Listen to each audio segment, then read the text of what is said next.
विष्णु भगवान ने पृथ्वी को किस समुद्र से निकाला था, जबकि समुद्र पृथ्वी पर ही है? हिरण्यकश्यप का भाई हिरण्याक्ष ने पृथ्वी को ले जाकर समुद्र में छिपा दिया था। फलस्वरूप भगवान विष्णु ने वराह का रूप धारण करके हिरण्याक्ष का वध किया और पृथ्वी को पुनः उसके कक्ष में स्थापित कर दिया। इस बात को आज के युग में एक दंतकथा के रूप में लिया जाता था।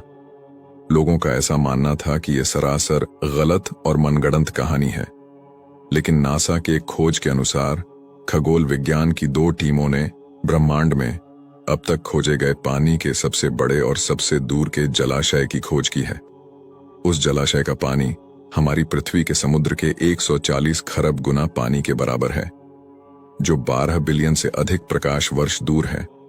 जाहिर सी बात है कि उस राक्षस ने पृथ्वी को इसी जलाशय में छुपाया होगा। इसे आप भवसागर भी कह सकते हैं, क्योंकि हिंदू शास्त्र में भवसागर का वर्णन किया गया है। जब मैंने ये खबर पढ़ा तो मेरा भी भ्रम दूर हो गया। और अंत में मैं सिर्फ इतना ही कहना चाहूंगा कि जो इस ब्रह्मांड का रचयिता है, जिसके मर्जी से ब्रह्मांड चलता है, उसकी शक्तियों की थाह लगाना एक तुच्छ मानव के वश की बात नहीं है। मानव तो अपनी आंखों से उनके विराट स्वरूप को भी नहीं देख सकता।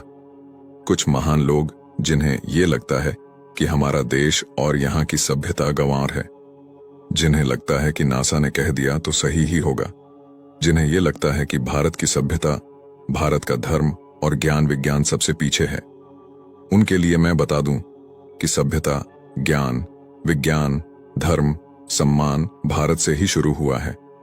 अगर आपको इस पर भी सवाल करना है तो आप इतिहास खंगाल कर देखिए। जिन सभ्यताओं की मानकर आप अपने ही धर्म पर सवाल कर रहे हैं, उनके देश में जाकर देखिए। उनके भगवान तथा धर्म पर कोई सवाल नहीं करता, बल्कि उन्होंने अपने धर्म का इतना प्रचार किया है कि मात्र 2000 साल में ही आज संसार में सबसे ज्यादा ईसाई हैं। और आप जैसे बुद्धिजीवी सेकुलरों का धर्म परिवर्तन कराते हैं। और आप ही हैं जो खुद अपने ही देश और धर्म पर सवाल करते हैं। अगर उनकी तरह आपके भी पूर्वज भी बंदर थे तो आपका सवाल करना तथा ईश्वर पर तर्क करना सर्वदा उचित है। कौन होता है नासा, जो हमें यह बताएगा कि आप सही हैं या गलत? हिंदू धर्म कितना प्राचीन है, इसका अनुमान भी नहीं लगा सकता नासा। जब इंग्लैंड में पहला स्कूल खुला था, तब भारत में लाखों गुरुकुल थे और लाखों साल पहले 4 वेद और 18 पुराण लिखे जा चुके थे। जब भारत में प्राचीन राज प्रथा चल रही थी, तब ये लोग कपड़े पहनना भी नहीं जानते थे। तुलसीदास जी ने तब सूर्य के दूरी के बारे में लिख दिया था, जब दुनिया को दूरी के बारे में ज्ञान ही नहीं था। खगोल शास्त्र के सबसे बड़े वैज्ञानिक आर्यभट्ट, जो भारत के थे, उन्होंने दुनिया को इस बात से अवगत कराया कि ब्रह्मांड क्या है, पृथ्वी का आकार और व्यास कितना है। और आज अगर कुछ मूर्ख विदेशी संस्कृति के आगे भारत को झूठा समझ रहे हैं, तो उनसे बड़ा मूर्ख और द्रोही कोई नहीं हो सकता। दिन और रात का सही समय पर होना, सही समय पर सूर्य अस्त और उदय होना, पेड़ पौधे, अणु परमाणु तथा मनुष्य की मस्तिष्क की कार्यशैली का ठीक ढंग से चलना, ये अनायास ही नहीं हो रहा है।